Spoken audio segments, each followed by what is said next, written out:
Assalamualaikum warahmatullahi wabarakatuh. I would like to introduce myself, Sri Suryanti, from Management Class 22B with NPM 22411. On this occasion, I will explain some material and values division about receivables management. Apa sih yang dimaksud dengan manajemen piutang? Jadi, manajemen piutang itu sebuah proses yang mendata, mengumpulkan bahkan menagih suatu piutang dari tangan konsumen. Sistem manajemen piutang itu sendiri baik menghadirkan suatu perusahaan dari kekurangan, bahkan akibat dana yang macet di dalam perusahaan ataupun di dalam tangan konsumen. Nah, dalam dunia bisnis dan usaha, manajemen piutang itu merupakan serangkaian kegiatan yang dilakukan untuk mengelola suatu piutang perusahaan. Rangkaiannya itu seperti aktivitas meliputi planning, monitoring, bahkan controlling terhadap uang yang ditagihkan. Nah, selain itu, piutang dalam suatu bisnis atau usaha merupakan suatu hal yang wajar karena pasalnya banyak pelaku bisnis yang memberlakukan kebijakan pembayaran kredit untuk meningkatkan suatu pada laba. Nah, selain itu, bahkan bisa membantu sebuah bisnis untuk menghadapi persaingan ke depannya. Nah, yang semakin ketat, piutang juga jadi salah satu cara untuk meminimalisir resiko kredit. Nah, bagaimana piutang dapat menaikkan suatu laba pada perusahaan? Jadi, sebagaimana yang telah kita ketahui, daya beli masyarakat itu terbatas. Melalui piutang, perusahaan berharap masyarakat masih bisa mengonsumsi atau membeli suatu produk maupun jasa yang ditawarkan perusahaan. Nah, dengan begitu, roda penjualan pun akan tetap berjalan. Akan tetapi, kenyataan seringkali piutang itu terjadi kemacetan alias piutang tidak tertagih. Nah, hal tersebut tentu berdampak buruk bagi suatu usaha atau perusahaan. Maka dari itulah piutang harus dikelola dengan prosedur bahkan dengan sistem yang baik karena biar bisa efektif dan efisien. Pengelolaan inilah yang akan disebut dengan manajemen piutang. Selanjutnya, apa saja manfaat manajemen piutang? Secara garis besar, manfaat dari manajemen piutang adalah dapat membantu suatu bisnis atau usaha dalam hal pengelolaan piutang. Nah, selain itu bisa juga untuk memastikan bahwa suatu perusahaan itu dapat tertagih sehingga dapat masuk ke kas perusahaan yang nantinya akan menambahkan suatu keuntungan. Untuk lebih jelasnya, berikut ini beberapa manfaat pengelolaan piutang dalam suatu perusahaan bisnis. Pertama itu untuk meningkatkan suatu profit. Memanfaatkan utama dari manajemen piutang adalah untuk menambahkan laba suatu perusahaan dengan pengelolaan dan peorganisasian. Nah, yang baik. Maka piutang pun dapat ditagih serta diterima suatu perusahaan. Piutang yang tertagih itu pun nantinya akan terkonversi sebagai kas yang tertentunya akan meningkatkan keuntungan suatu bisnis dan usaha. Kedua itu untuk membantu bahkan mengurangi resiko kecurangan dengan pengelolaan piutang dengan baik. Maka resiko kecurangan yang terjadi dalam penjualan pun bisa diminimalisir. Resiko kecurangan yang dimaksud salah satunya berasal dari piutang tidak dibayarnya. Nah, seluruh tagihan atau sama sekali tidak bisa direalisasikan. Penyebabnya biasanya itu dari kurangnya selektif pada perusahaan dalam memilih langganan, yang dalam hal ini pelanggan yang tidak mampu membayar tagihannya. Bisa juga dari kondisi ekonomi negara yang tidak stabil sehingga yang bersangkutan tidak mampu mengembalikan atau membayar tagihan.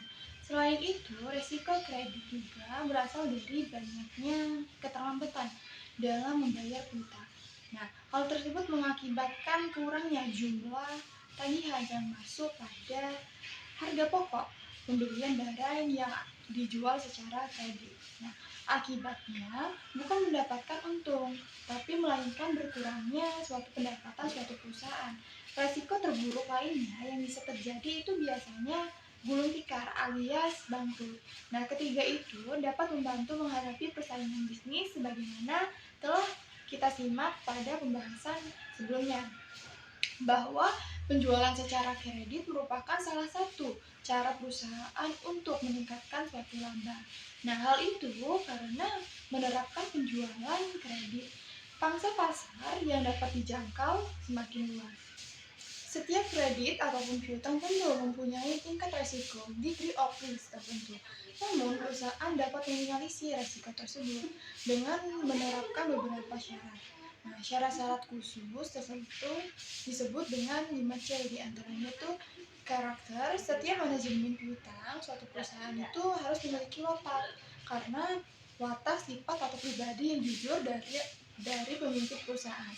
Nah, dengan karakter tersebut, maka pemenuhan tugas dan tanggung jawab finansialnya akan berjalan sebagaimana mestinya, tanpa ada kecurangan. Nah, maksudnya perusahaan harus efektif dalam menilai suatu karakter calon konsumen, bahkan kewajiban membayar tagihan terpenuhi sesuai persyaratan yang telah berlaku. Kedua itu ada capacity. Syarat ini menyangkut kemampuan atau kapasitas perusahaan dalam manajemen atau mengelola usahanya. Ini juga berlaku bagi calon konsumen yang menggambarkan kesanggupan untuk memenuhi tagihan sesuai dengan ketentuan. Ketiga itu ada kapital. Hal ini menggambarkan kondisi keuangan perusahaan secara keseluruhan. Perusahaan harus mengelola piutang dengan menghitung antara jumlah piutang dengan jumlah modal yang dimilikinya, dengan syarat berlaku untuk penargetan calon konsumen yang memiliki kondisi finansial yang mampu dan layak untuk membayar kredit. Keempat itu ada kolateral. Manajemen piutang perusahaan juga harus mempertimbangkan syarat yang satu ini. Pasalnya, ini menggambarkan suatu jaminan yang dimiliki oleh calon konsumen. Menggunakan jaminan tersebut, perusahaan memiliki cadangan apabila konsumen tidak mampu memenuhi kewajibannya. Nah, dengan kata lain, jaminan merupakan bentuk pengganti masalah suatu kerugian yang ditimbulkan oleh piutang perusahaan. Kelima itu ada condition. Seorang pengelola piutang perusahaan harus memperhatikan kondisi ekonomi calon konsumen secara keseluruhan. Syarat ini bisa jadi bahan pertimbangan sebelum memutuskan untuk menawarkan suatu kredit kepada calon konsumen. Selanjutnya ada kebijakan dalam manajemen piutang. Ada beberapa hal yang perlu kita perhatikan dalam menentukan kebijakan pengelolaan piutang perusahaan. Di antaranya sebagai berikut. Pertama itu menawarkan kebijakan kredit dengan menawarkan kebijakan kredit kepada calon konsumen. Nah, untuk menentukan jumlah yang akan kita terima dalam jangka waktu pembayaran kredit, biasanya konsumen lebih senang dengan jangka waktu kredit yang lebih panjang, sehingga beban pembayaran akan semakin ringan. Selain itu juga, kita bisa memilih persyaratan serta tingkatan pengeluaran kepada calon konsumen untuk membayar kredit.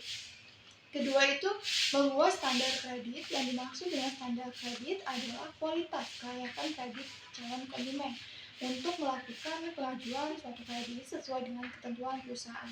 Hal-hal yang perlu kita pertimbangkan di sini antara lain rasio utang, rasio cakupan bunga, riwayat kredit calon konsumen, dan sebagainya. Ketiga itu menagih secara berkala. Apabila kita memberikan kredit kepada konsumen, maka kita harus mengalihkan secara berkala, bisa dengan mengirimkan pesan via email, media sosial, ataupun telepon.